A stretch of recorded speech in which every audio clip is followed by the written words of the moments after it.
ठोस एवं अर्धचालक युक्तियाँ।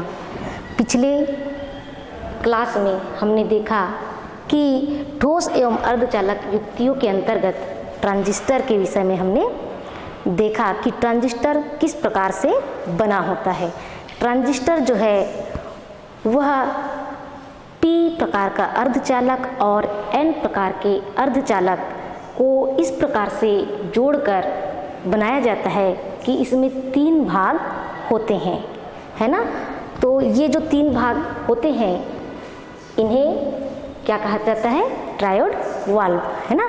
तो ये ट्रायोड वाल्व की तरह जब कार्य करते हैं तो उन्हें हम क्या कहते हैं, ट्रांजिस्टर कहते हैं।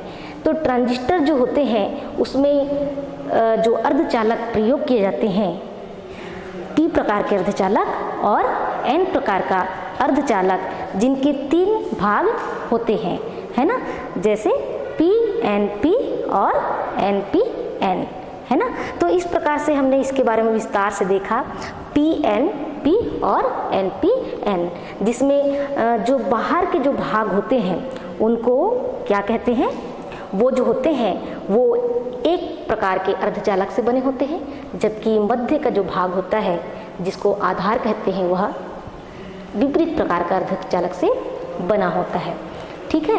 और उसी के आधार पे हम देखते हैं PNP और NPN, इसके बारे में हमने जो है क्या किया, विस्तार से अध्ययन किया। उसी के साथ साथ हमने PNP और NPN के बारे में चर्चा किया और साथ ही साथ हमने ये भी देखा कि इनके परिपथ के अनुसार ये 3 प्रकार के होते हैं, है ना। पहला कौन सा होता है, हाँ वेरी गुड, कौन सा होता है, उभयनिष्ठ आधार परिपथ, ठीक है। और दूसरा उसी तरीके से उभयनिष्ठ उत्सर्जक परिपथ, और तीसरा जो होता है उभयनिष्ठ संग्राहक परिपथ होता है। यानी परिपथ में जोड़ने के आधार पे, है ना, हम उसको देखते हैं। तो वह जो होते हैं उभयनिष्ठ आधार परिपथ, उभयनिष्ठ उत्सर्जक परिपथ और उभयनिष्ठ संग्राहक परिपथ होते हैं, जिसमें उभयनिष्ठ जो संग्राहक परिपथ है उनका अध्ययन ना करके हम उभयनिष्ठ आधार परिपथ और उभयनिष्ठ संग्राहक परिपथ के बारे में हम क्या करेंगे, अध्ययन करेंगे। इसके अंतर्गत हमने उभयनिष्ठ आधार परिपथ में PNP ट्रांजिस्टर की क्रियाविधि को देखा विस्तार से। अब उभयनिष्ठ आधार परिपथ में हम क्या करेंगे, आज उभयनिष्ठ आधार परिपथ में NPN ट्रांजिस्टर की क्रियाविधि को देखेंगे और इसके उपरांत उभयनिष्ठ उत्सर्जक परिपथ में PNP व NPN ट्रांजिस्टर की क्रियाविधि को विस्तार से देखेंगे। तो सबसे पहले उभयनिष्ठ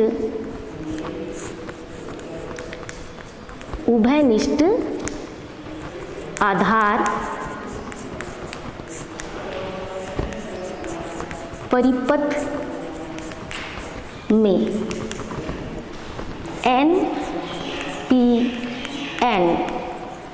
ट्रांजिस्टर की क्रिया विधि, ठीक है। उभयनिष्ठ आधार परिपथ में NPN ट्रांजिस्टर की क्रियाविधि, तो ये किस प्रकार से बनता है, इसको हमने देखा था कि ये जो बाह्य भाग होते हैं इस प्रकार से, और ये अंदर का भाग जो पतला होता है, और ये जो भाग है पुनः बाह्य भाग, ये दोनों भाग एक ही प्रकार के अर्धचालक से बने होते हैं। NPN ये क्या हो जाएगा, N, वेरी गुड, ये क्या हो जाएगा P, है ना, और ये क्या हो जाएगा N। इस तरीके से ये NPN, ठीक। अब यहाँ पर इस भाग को हम क्या कहते हैं, वेरी गुड, कौन सा भाग, उत्सर्जक। इसको किससे दिखाते हैं, E से, है ना। और ये जो भाग है इसको कहते हैं बेस और इसको कलेक्टर, है ना। हमको पता है कि N प्रकार के अर्धचालक में किसकी संख्या अधिक होती है, इलेक्ट्रॉनों की संख्या अधिक होती है, ठीक है। और P जो आधार है इसमें धन कणों की अधिकता होती है। इसी तरीके से पुनः n में क्या होता है, इलेक्ट्रॉन जो होते हैं वो अधिक संख्या में उपस्थित होते हैं। ठीक है, इस तरीके से ये NPN जो है ट्रांजिस्टर हो गया। अब इसे हम जोड़ने के आधार पे उभयनिष्ठ आधार परिपथ कहते हैं। यहाँ पे जो बीच वाला भाग जिसको हम बेस कहते हैं, यदि इस बेस को इधर एमिटर से और इधर कलेक्टर से जोड़ दिया जाए तो चूंकि बेस दोनों में है इसलिए इसको क्या कहते हैं, उभयनिष्ठ आधार परिपथ। इस प्रकार से जोड़ दें।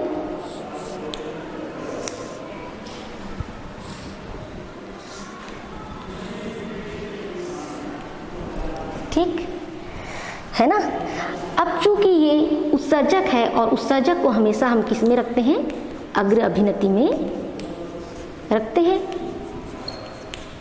ठीक है, उत्सर्जक को हम किस में रखते हैं, सदैव अग्र अभिनति में रखते हैं। और चूंकि n मतलब इलेक्ट्रॉन, तो बैटरी का जो ये सिरा है ना, इसको दिखाए भी से। ठीक, और चूंकि E और B के बीच में लगा है इसलिए स्मॉल e और स्मॉल b। ठीक है, अब चूंकि ये ऋण है तो हम हमेशा अग्र अभिनति में क्या करते हैं, ऋण है तो ऋण से, धन है तो धन से, है ना। तो यहाँ पे ये जो सिरा है ऋण, ऋण को किससे जोड़ेंगे, ऋण से, और इधर इसको धन से। ये धन है तो इसको किससे जोड़े, धन से। तो इसे कौन सा अभिनति कहते हैं, अग्र अभिनति कहते हैं। ठीक है, तो हमेशा जो उत्सर्जक परिपथ होता है, उत्सर्जक वाला जो भाग होता है उसको हम किस में जोड़ते हैं, अग्र अभिनति में जोड़ते हैं, यानी सीधा सीधा ऋण को ऋण से, धन को धन से। ठीक, इसी तरीके से ये जो बैटरी का दूसरा जो सिरा है इसको हम भी से दिखाएंगे, और ये B और किसके बीच में है, C के बीच में, इसलिए स्मॉल b और स्मॉल c। ठीक, अब ये जो सिरा है आपको मालूम है ऋण है, और हमको पता है कि संग्राहक को हमेशा किस में रखते हैं हम, पश्च अभिनति में। कौन सी अभिनति में रखते हैं, पश्च अभिनति में, है ना। तो पश्च अभिनति में विपरीत हो जाता है, ऋण का धन से या धन का ऋण से।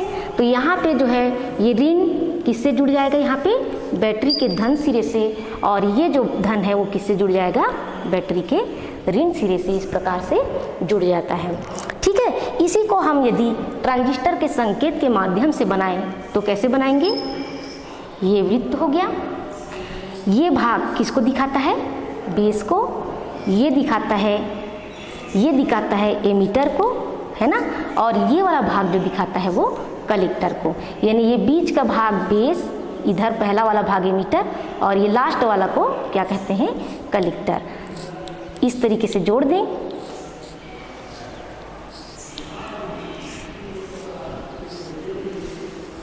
ठीक है, इसको भी E और B के बीच में जुड़ा है, जैसे यहाँ लिखे हैं VEB, है ना, और यहाँ VBC।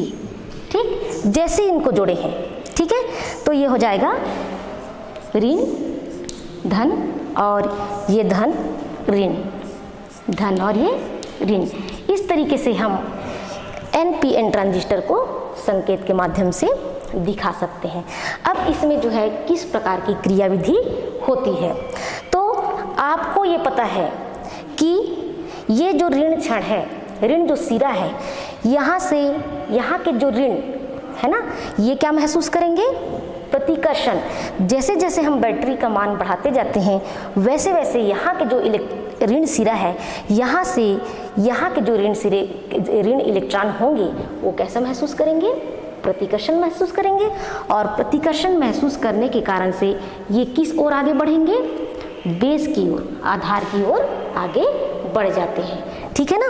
तो एक बार पुनः यहाँ जब हम बैटरी लगाते हैं वैसे ही क्या होता है, बैटरी के ऋण सिरे से यहाँ के इलेक्ट्रॉन या ऋण कण जो होते हैं प्रतिकर्षण महसूस करते हैं, और वो कहाँ की ओर जाते हैं, बेस की ओर। बेस में चूंकि धन कण है तो ये क्या हो जाएंगे, ऋण कण धन कण से संयोजित हो जाएंगे, मिल जाएंगे, जिसके कारण से यहाँ पे IB धारा प्रवाहित होती है। ठीक है। चूँकि हमें पता है कि बेस बहुत ही पतला है, इसलिए यहाँ के कुछ इलेक्ट्रॉन ही इनके साथ साझा कर पाते हैं और बाकी जो इलेक्ट्रॉन होते हैं वो कहाँ निकल जाते हैं? बिल्कुल सही, कहाँ निकल जाते हैं? कलेक्टर की ओर निकल जाते हैं। और इस तरीके से यहाँ जो कलेक्टर का जो भाग है, यहाँ पे इलेक्ट्रॉनों की क्या हो जाती है? अधिकता हो जाती है, ठीक है। और जैसे ही यहाँ पे इलेक्ट्रॉनों की अधिकता हो जाती है, यहाँ के सिरे के पास एक इलेक्ट्रॉन जैसे ही यूँ पहुँचता है ऐसे, ये क्या करता है? ये बैटरी के इस सिरे में इलेक्ट्रॉन क्या करने लगता है?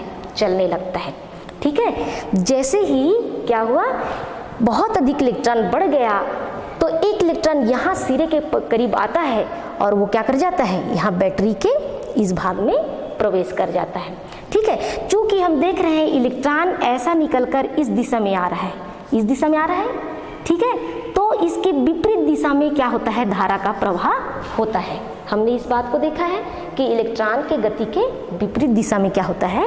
धारा का प्रवाह होता है। तो चूंकि इलेक्ट्रॉन ऐसा चल के यहाँ बैटरी में आता है, इसलिए उसके विपरीत दिशा में धारा प्रवाहित होने लगती है। चूंकि ये क्रिया कलेक्टर में हो रहा है, इसलिए इसको कलेक्टर धारा IC से प्रदर्शित करते हैं। अभी हमने देखा कि एक इलेक्ट्रॉन अपने आप को यहाँ पे आकर बैटरी में विलुप्त कर देता है, यानी एक इलेक्ट्रॉन क्या हो गया? नष्ट हो गया। एक इलेक्ट्रॉन जो है क्या हो गया? यहाँ पे नष्ट हो गया। जैसे ही एक इलेक्ट्रॉन यहाँ नष्ट हो जाता है, वैसे ही बैटरी के इस सिरे से एक इलेक्ट्रॉन निकलकर कहाँ चला जाता है? उत्सर्जक वाले क्षेत्र में चला जाता है। यानी एक इलेक्ट्रॉन क्या होता है? यहाँ नष्ट होते ही एक इलेक्ट्रॉन की पूर्ति यहाँ से हो जाती है, ठीक है। अभी हमने देखा कि यहाँ से क्या हुआ, एक इलेक्ट्रॉन ऐसे निकल करके ये ऐसे अंदर चला गया, ठीक है। इलेक्ट्रॉन की दिशा ऐसे थी, ये ऐसे जाकर ऐसा चला गया, तो उसके विपरीत दिशा में जो है, उसके विपरीत दिशा में क्या हो जाता है? धारा बहने लगती है। इस प्रकार ये हो गया। इस धारा को चूंकि ये संग्राहक के पास ये हो रहा है, ये संग्राहक में हो रहा है, इसलिए इसको किससे दिखाते हैं? IE धारा से। IE से हम क्या करते हैं? इसको डिनोट करते हैं, इसको नोट करते हैं, ठीक है। या इसका संकेत जो है IE से प्रदर्शित किया जाता है। इस प्रकार यहाँ पे 3 धाराएं बहने लगती है, एक तो IE, दूसरा IC और तीसरा जो है IB। IB की दिशा, यदि IC संधि की ओर जा रहा है तो IB भी क्या होगा? संधि की ओर जाएगा। चूंकि ये पूरा हमारा क्या है? संधि है, ये संधि स्थल है। IC धारा की दिशा देखें तो IC कहाँ जा रहा है? संधि में जा रहा है, इसलिए IB की दिशा भी क्या होता है? संधि की ओर होता है, ठीक है। और यहाँ पे IE की बात करें तो IE क्या कर रहा है? संधि स्थल से दूर जा रहा है, जबकि ये दोनों धाराएं क्या हो रहे हैं? संधि की ओर आ रहे हैं। तो इस प्रकार हम देखें तो IE संधि से दूर जाता हुआ धारा है, जबकि IB और IC संधि की ओर आ रहे धारा होते हैं। इस प्रकार यदि यहाँ पे किरचॉफ का नियम प्रयोग किया जाए तो क्या होता है? संधि से दूर जाने वाली धारा, संधि से दूर जाने वाली धारा संधि की ओर आने वाली धाराओं के योग के बराबर होता है। इसलिए IE इज इक्वल टू हो जाएगा IB प्लस IC, ठीक है। इस तरीके से इसमें जो है क्रियाविधि होती है।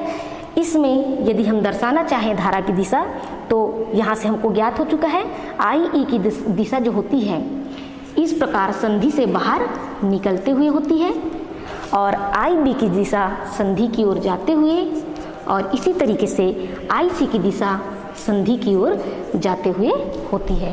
तो यहाँ पे हम इसको जो है देख सकते हैं कि इसमें किस प्रकार से क्रिया हुई। एक बार पुनः इसको स्मरण करते हैं।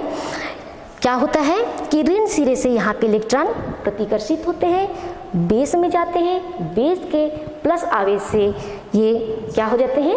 संयोजन करते हैं, जिससे I भी धारा जो है प्रवाहित होती है। और चूंकि ये पतला होता है इसलिए इलेक्ट्रॉन जो है संग्राहक की ओर चले जाते हैं, और यहाँ पे जब संग्राहक में इलेक्ट्रॉनों की संख्या बढ़ जाती है तो एक इलेक्ट्रॉन ये इस प्रकार से निकलकर इस बैटरी में अपने आप को नष्ट कर देता है। जैसे ही एक इलेक्ट्रॉन नष्ट होता है वैसे ही बैटरी के इस सिरे के पास से एक इलेक्ट्रॉन जो है संग्राहक क्षेत्र में चला जाता है। इस तरीके से जो इलेक्ट्रॉन यहाँ पे नष्ट हुआ उस इलेक्ट्रॉन की पूर्ति यहाँ से हो जाती है और इस पूरे परिपथ में धारा प्रवाहित होने लगते हैं। कौन कौन सी धारा? IE, IB और IC। ठीक है, तो संधि की ओर, संधि से दूर जाती हुई धारा संधि की ओर आती हुई धाराओं के योग के बराबर होता है, जिससे हम इस समीकरण को प्राप्त करते हैं। ठीक, इसके पश्चात ये हो गया आपका उभयनिष्ठ आधार परिपथ में NPN ट्रांजिस्टर की क्रियाविधि। ठीक है, अब हम उभयनिष्ठ उत्सर्जक परिपथ में ट्रांजिस्टर की क्रियाविधियों को देखेंगे।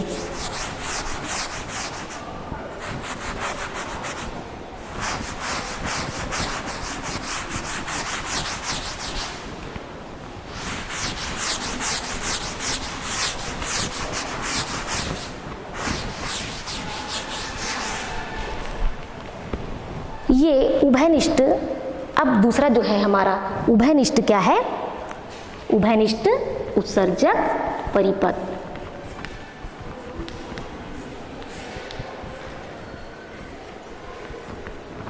ठीक है, उभयनिष्ठ उत्सर्जक परिपथ में PNP ट्रांजिस्टर की क्रियाविधि। ट्रांजिस्टर दो प्रकार के होते हैं, कौन कौन से? हाँ, बिल्कुल सही जवाब, PNP और NPN, है ना। तो इसमें भी हम क्या करेंगे, दोनों की क्रियाविधि देखेंगे, PNP ट्रांजिस्टर की क्रियाविधि और कौन सा? NPN की, NPN ट्रांजिस्टर की क्रियाविधि। ठीक है, सबसे पहले हम PNP ट्रांजिस्टर में उभयनिष्ठ उत्सर्जक परिपथ में इसकी क्रियाविधि को देखते हैं। ठीक है, ये हो गया P, है ना, और ये हो गया N, ये हो गया P, PNP। ठीक है, PNP। ये भाग को क्या कहते हैं? वेरी गुड, क्या कहते हैं? एमीटर। इसको क्या कहते हैं? बेस। और इसे कौन सा भाग कहते हैं? कलेक्टर।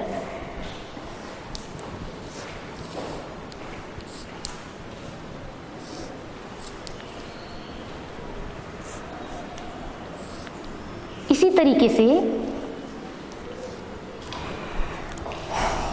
यहां पे किसकी संख्या अधिक होती है? धन कणों की संख्या अधिक होती है। सॉरी बच्चों, इसकी जो रचना है इसको इस प्रकार से बनाते हैं।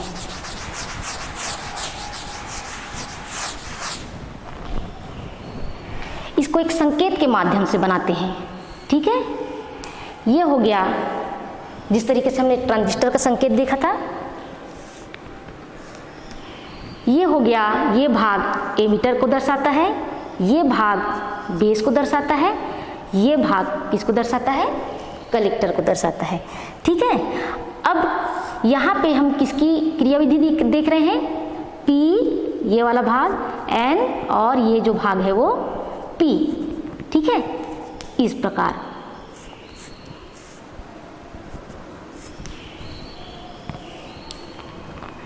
ठीक है ना। अब इसको इस प्रकार से हम जोड़ते हैं कि यहाँ पे हमने लिखा उभयनिष्ठ उत्सर्जक परिपथ। उभयनिष्ठ उत्सर्जक परिपथ मतलब जहाँ पे उत्सर्जक दोनों तरफ जुड़ा हो, उभयनिष्ठ हो, उसे क्या कहते हैं? उभयनिष्ठ उत्सर्जक परिपथ। यहाँ पे आप देखेंगे कि जो ये एमीटर है या जो उत्सर्जक है वो इधर बेस से जुड़ रहा है और इधर किससे जुड़ेगा, कलेक्टर से जुड़ेगा, इसलिए इसे क्या कहेंगे, उभयनिष्ठ उत्सर्जक परिपथ कहते हैं। ठीक है ना। यानी एमीटर जो होता है या उत्सर्जक जो होता है इधर बेस से जुड़ता है और इधर कलेक्टर से जुड़ता है, इसलिए इसको उभयनिष्ठ उत्सर्जक परिपथ कहते हैं। अब इसको किस प्रकार से जोड़ें, P मतलब आपको मालूम है ये कौन सा भाग है, प्लस, और ये बीच वाला भाग माइनस और ये प्लस। तो एमीटर के जो भाग होते हैं ये प्लस को हम, चूंकि हमको इसको अग्र अभिनति में रखना है, इसलिए कैसे जोड़ते हैं, प्लस को प्लस सिरे से। ठीक है, प्लस को हमने किससे जोड़ दिया, प्लस से जोड़ दिया, इधर माइनस हो जाएगा। ठीक, ये अग्र अभिनति हो गया। प्लस को हमने किससे जोड़ा, प्लस P से जोड़ा। अब इसको हमें कौन से अभिनति में रखना है, इसको हमें किस में रखना है, पश्च अभिनति में। तो पश्च अभिनति में क्या हो जाता है, उल्टा क्रिया हो जाता है, विपरीत क्रिया हो जाता है। ये प्लस जो है इसको हम किससे जोड़ देते हैं, माइनस से जोड़ देते हैं। ठीक है, ये प्लस को माइनस से, विपरीत, तो क्या हो जाएगा, पश्च अभिनति। ठीक, ये प्लस हो गया। ये चूंकि आपका B और E के मध्य लगा है, इसलिए इस बैटरी का नाम क्या हो जाता है, V स्मॉल b और स्मॉल e। ठीक, इसी प्रकार इसका नाम बताएं, हाँ क्या होगा, V किसके किसके मध्य लगा है, C और E के मध्य, तो इसको क्या लिख सकते हैं, VEC या VCE। ठीक है, तो इस तरीके से इसका जो है परिपथ तैयार होता है।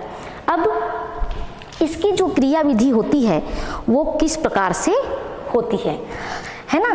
तो हम जानते हैं कि जैसे जैसे हम बैटरी के मान को बढ़ाते जाते हैं, बैटरी के धन सिरे से यहाँ के जो धन कण होते हैं, चूंकि यहाँ पे P है यानी यहाँ पे क्या है, धन कण है, तो बैटरी के धन सिरे से यहाँ के जो धन कण हैं वो प्रतिकर्षण महसूस करते हैं और कहाँ की ओर आगे बढ़ते हैं, बेस। ये जो बेस है ये पतला होता है और यहाँ पे इलेक्ट्रॉन उपस्थित रहते हैं। ठीक है, तो ये जो यहाँ के जो होल हैं यहाँ चले जाते हैं और यहाँ जो इलेक्ट्रॉन कुछ मात्रा में जो उपलब्ध इलेक्ट्रॉन है इनसे संयोजित होते हैं और जिसके कारण से IV धारा प्रवाहित होती है। ठीक है, अब जो बाकी जो धन कण होते हैं है ना, वो कहाँ चले जाते हैं, आगे की ओर निकल जाते हैं, इधर निकल जाते हैं, जिसको हम कौन सा क्षेत्र कहते हैं, कलेक्टर वाला भाग कहते हैं, ये C वाला भाग। तो यहाँ पे क्या हो जाता है, धन कण क्या हो जाते हैं, निकल जाते हैं। ठीक, तो यहाँ पे जो C वाला जो भाग है या जो संग्राहक वाला भाग है, यहाँ पे होलों की संख्या या धन कणों की संख्या अधिक हो जाती है। और जैसे ही एक धन कण बिल्कुल यहाँ नज़दीक यहाँ पे पहुँचता है इस किनारे पे, वैसे ही क्या होता है, बैटरी के इस सिरे से एक इलेक्ट्रॉन इस प्रकार चलकर उसे क्या कर देता है, नष्ट कर देता है। ठीक है, तो हमने देखा कि यहाँ से एक इलेक्ट्रॉन कहाँ गया, ऊपर की ओर ऐसे जा रहा है। ठीक, तो इलेक्ट्रॉन प्रवाह की दिशा के विपरीत दिशा, यानी विपरीत दिशा मतलब इस दिशा में। ठीक है, इस दिशा में क्या होने लगता है, धारा प्रवाहित होने लगता है और इस धारा को कहते हैं IC धारा।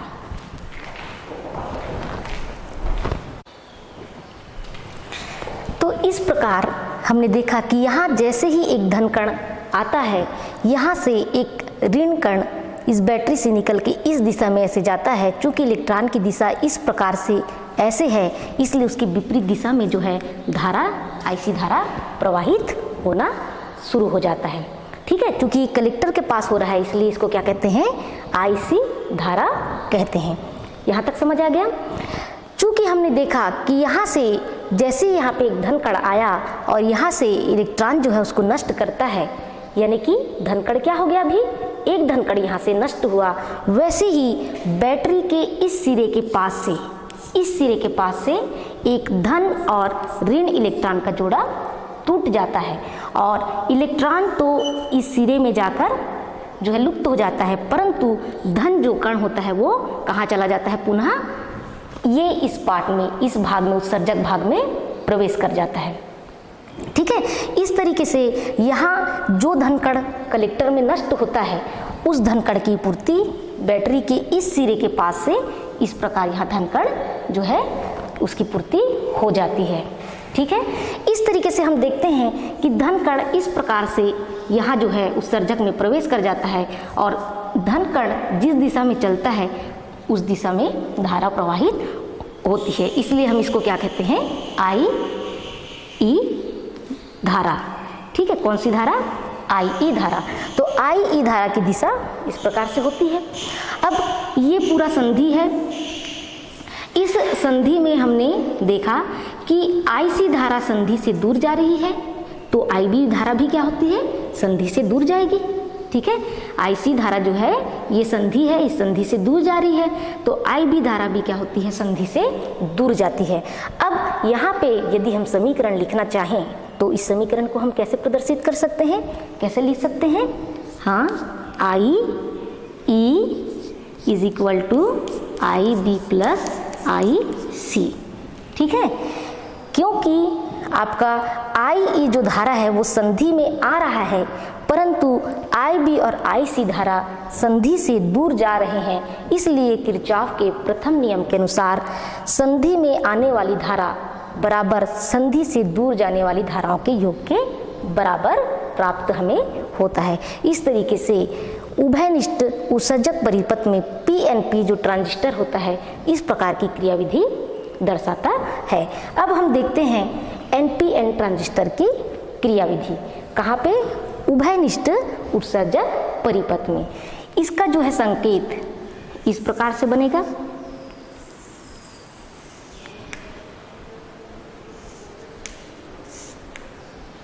इस भाग को पतला बनाते हैं, छोटा बनाते हैं, ये हो गया आपका एमीटर। ठीक है, और ये हो गया बेस, और ये जो भाग है ये किसको दिखाता है, कलेक्टर। ठीक, यहाँ पे हम एनपीएन ट्रांजिस्टर की क्रियाविधि देख रहे हैं, किसमें, उभयनिष्ठ उत्सर्जक परिपथ में। ठीक, तो इसको हम लिखेंगे एन, इसे लिखेंगे पी, और ये हो जाएगा एन। ठीक, ये बेस,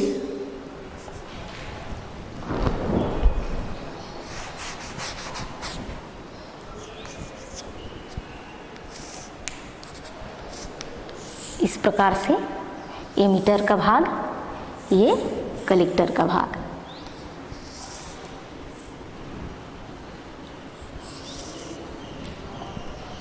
ठीक है, अब चूंकि जो उत्सर्जक है या एमीटर है वो बेस से इधर जुड़ा है और इधर कलेक्टर से जुड़ा है, इसलिए इसको क्या कहते हैं, उभयनिष्ठ उत्सर्जक परिपथ। और यहाँ पे हम एनपीएन ले रहे हैं, इसलिए उभयनिष्ठ उत्सर्जक परिपथ एनपीएन ट्रांजिस्टर की क्रियाविधि। ठीक, अब इसको किस प्रकार से जोड़ा जाता है, ये बैटरी हो गया, क्योंकि बी और ई के मध्य लगा है इसलिए इसको लिखते हैं भी बी ई, है ना, क्या लिखते हैं, भी बी ई। और हमें पता है कि हम इसको कौन सी अभिनति में रखते हैं, हाँ, बिल्कुल सही जवाब, अग्र अभिनति। तो अग्र अभिनति में जब रखा जाता है तो आपको पता है कि एन मतलब क्या होता है, इलेक्ट्रॉन, है ना, एन मतलब इलेक्ट्रॉन, ऋण, एन जो है ऋण को दिखाता है, तो ऋण को किससे जोड़ेंगे, ऋण से जोड़ते हैं, है ना। ठीक है, तो ऋण को हम किससे जोड़ते हैं, ऋण को ऋण से, सीधा सीधा, तो ये किस में आ जाता है, अग्र अभिनति में। ठीक, ठीक इसी प्रकार यहाँ जो बैटरी है इसको हम दिखाते हैं भी, और चूंकि ये ई और सी के मध्य लगा हुआ है इसलिए इसको क्या दिखाते हैं, किससे, वी ई सी या वी सी ई से। ठीक है, अब हमें ये ज्ञात है कि हम इसको किस में रखते हैं, उस जो सी वाला क्षेत्र होता है या जो संग्राहक होता है उसको हम पश्चाभिनति में रखते हैं, और पश्चाभिनति का क्रम क्या है, विपरीत। विपरीत मतलब ये यदि ऋण है तो हम इसको किससे जोड़ देते हैं, धन से।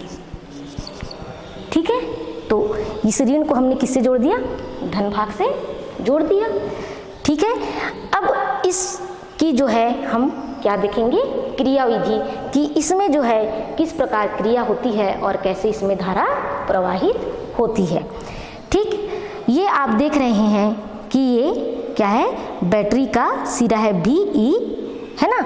यहाँ से ये ऋण सिरा है बैटरी का, और यहाँ जो है N जो है ये N है ना। N है मतलब यहाँ पे क्या हो जाएगा, जो आपका उत्सर्जक है ये N है। N है मतलब यहाँ पे क्या उपस्थित है, आवेशवाहक इलेक्ट्रॉन। तो यहाँ के इसका मान जैसे जैसे हम बढ़ाते जाते हैं, यहाँ के ऋण सिरे से यहाँ के जो इलेक्ट्रॉन होते हैं वो प्रतिकर्षित होते हैं, ठीक है, और कहाँ बढ़ने लगते हैं, आधार की ओर। आधार किसका बना है, P का बना है, मतलब वहाँ क्या उपस्थित है, धन कण उपस्थित है ना। तो यहाँ के इलेक्ट्रॉन जब यहाँ जाते हैं बेस में, तो यहाँ के धन कणों से क्या हो जाते हैं, संयोजित होते हैं, है ना। और संयोजित होने के परिणाम स्वरूप यहाँ पे IB धारा प्रवाहित होती है। लेकिन हमें पता है कि चूंकि ये जो भाग है ना, ये कैसा है, पतला है, ठीक। तो कुछ इलेक्ट्रॉन ही इससे क्या हो पाते हैं, संयोजित हो पाते हैं, और कुछ जो इलेक्ट्रॉन होते हैं वो कहाँ चले जाते हैं, इस क्षेत्र में चले जाते हैं, जिसको हम कहते हैं संग्राहक। इस प्रकार संग्राहक क्षेत्र में इलेक्ट्रॉनों की संख्या क्या हो जाती है, बढ़ जाती है ना। इलेक्ट्रॉन कैसे हो जाते हैं, बढ़ जाते हैं, और इलेक्ट्रॉन की संख्या बढ़ने के कारण से एक इलेक्ट्रॉन जैसे ही इसके पास आता है ना, वैसे ही यह बैटरी के इस धन सिरे से आकर्षित होकर इसमें क्या हो जाता है, लुप्त हो जाता है, ठीक है। जैसे ही एक इलेक्ट्रॉन यहाँ पर किनारे आता है, बैटरी के धन सिरे से आकर्षित होकर क्या हो जाता है, यहाँ पे लुप्त हो जाता है। यानी एक इलेक्ट्रॉन कैसा हो गया, नष्ट हो गया। एक इलेक्ट्रॉन कैसा हो गया, नष्ट हो गया, ठीक। तो चूंकि हमने देखा कि इलेक्ट्रॉन ऐसे चलकर इस दिशा में आया, इसलिए धारा की दिशा क्या हो जाएगी, उसके विपरीत, ठीक है। धारा की दिशा कैसे हो जाती है, उसकी विपरीत हो जाती है। और चूंकि ये संग्राहक के पास की घटना है, इसलिए इसको संग्राहक धारा कहते हैं, ठीक। तो यहाँ पे हमने देखा कि यहाँ से एक इलेक्ट्रॉन यहाँ आई चलकर और क्या हो गया, अपने आप को नष्ट कर दिया। एक इलेक्ट्रॉन के नष्ट होते ही बैटरी के इस सिरे से एक इलेक्ट्रॉन कहाँ की ओर चलने लगता है, उत्सर्जक की ओर जाने लगता है, और एक इलेक्ट्रॉन जो नष्ट हुआ है उसकी पूर्ति उत्सर्जक क्षेत्र के पास हो जाता है। इलेक्ट्रॉन कैसे निकल के गया बैटरी से, इस प्रकार से निकल के गया। चूंकि इलेक्ट्रॉन ऐसा ऊपर जा रहा है, इसलिए धारा की दिशा क्या हो जाएगा, उसके विपरीत, यानी नीचे की ओर। इसको दिखाते हैं, चूंकि ये उत्सर्जक में हो रहा है इसलिए इसको IE से प्रदर्शित करते हैं, ठीक है। तो यहाँ पे हमने देखा कि एक इलेक्ट्रॉन जैसे ही यहाँ पे नष्ट होता है, बैटरी के इस सिरे से एक इलेक्ट्रॉन निकल कर कहाँ चला जाता है, उत्सर्जक में चला जाता है, और जो इलेक्ट्रॉन नष्ट हुआ उसकी पूर्ति कर देता है। और ये क्रिया लगातार चलती रहती है। जब जब यहाँ से इलेक्ट्रॉन नष्ट होते हैं, यहाँ से इलेक्ट्रॉन निकल कर उसकी पूर्ति कर देते हैं, जिसके कारण से इस पूरे परिपथ में IE, IC तथा IB धारा प्रवाहित होते रहती है, ठीक है। अब आप देखेंगे कि IC जो धारा है उसकी दिशा कैसी है। IC धारा की जो दिशा है वो आप देख रहे हैं कि ये संधि स्थल की ओर है। IC धारा की दिशा कहाँ है, संधि स्थल की ओर है, संधि की ओर जा रहे हैं, इसलिए IB भी क्या होगा, IB की दिशा भी क्या होगा, संधि की ओर होगा, ठीक। तो यहाँ पे आप पूरे परिपथ में अब देखेंगे कि धारा किस प्रकार से प्रवाहित हो रही है। तो इस संधि की ओर दो धाराएं आते हुए नजर आएंगे, ठीक है। कौन कौन सी धाराएं आ रही हैं, IB धारा संधि की ओर आ रही है, वैसे IC धारा भी क्या हो रही है, संधि की ओर आ रही है। लेकिन IE धारा क्या हो रहा है, हाँ बताइए, वेरी गुड, क्या हो रहा है, IE धारा जो है संधि से दूर जा रहा है, इसलिए हम इसको कैसे लिखेंगे, IE is equal to IB plus IC, ठीक है। IE is equal to IB plus IC, संधि से दूर जाती हुई धारा संधि की ओर आते हुए धाराओं के योग के बराबर होता है। इस प्रकार इस पूरे परिपथ में ये क्रिया चलते रहती है, IE, IB और IC धारा प्रवाहित होते रहती है। तो आज हमने जो है इनके बारे में विस्तार से अध्ययन किया कि उभयनिष्ठ आधार परिपथ में PNP और NPN ट्रांजिस्टर कैसे कार्य करते हैं, है ना। उसी तरीके से हमने उभयनिष्ठ उत्सर्जक परिपथ में भी देखा कि पीएनपी ट्रांजिस्टर और एनपीएन ट्रांजिस्टर किस प्रकार से कार्य करते हैं और किस प्रकार आईबी, आईसी और आईई जो धारा होते हैं वो प्रवाहित होते हैं। ठीक है, अब हम जो है कल इसके आगे के भागों के बारे में देखेंगे कि ये जो ट्रांजिस्टर होते हैं पीएनपी और एनपीएन, ये ट्रांजिस्टर किस तरीके से प्रवर्धक के रूप में काम करते हैं। प्रवर्धक मतलब एम्पलीफायर। ठीक है, कि कोई निवेशी सिग्नल जो कैसा होता है, दुर्बल होता है, उसको ये क्या कर देते हैं, प्रबल कर देते हैं, शक्ति उन्हें प्रदान करते हैं, है ना। तो इस प्रकार जो ट्रांजिस्टर जो होता है एम्पलीफायर की भांति कार्य करता है, उसके बारे में हम विस्तार से क्या करेंगे, अध्ययन करेंगे। आज इतना ही, धन्यवाद।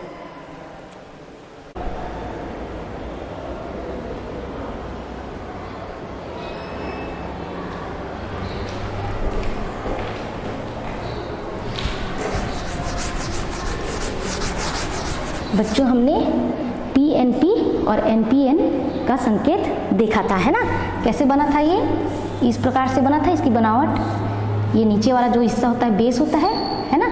ये एमीटर होता है, ये वाला भाग, ये वाला जो भाग होता है वो बेस होता है, और ये वाला भाग क्या होता है, कलेक्टर होता है। किसमें, पीएनपी।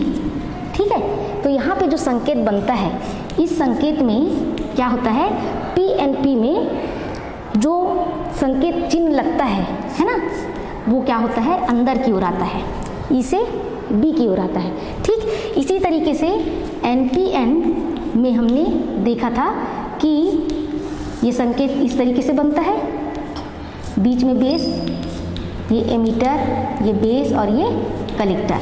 ठीक है, तो इन दोनों में संकेत में अंतर जो होता है, पीएनपी में जो संकेत है ना वो क्या होता है, ई से बी की ओर होता है, और यहाँ पर क्या होता है, बी से ई की ओर बाहर निकलते हुए बी से ई की ओर होता है। किसमें, एनपीएन में। तो आगे जो ट्रांजिस्टर की कार्यविधि है या ट्रांजिस्टर का प्रवर्धक है जो भी है, उसमें क्या होगा, पीएनपी में इस प्रकार संकेत प्रयोग होगा और एनपीएन में जो है इस प्रकार का संकेत होगा। यदि कहीं संकेत छूटा है तो उसे हम सुधार लें।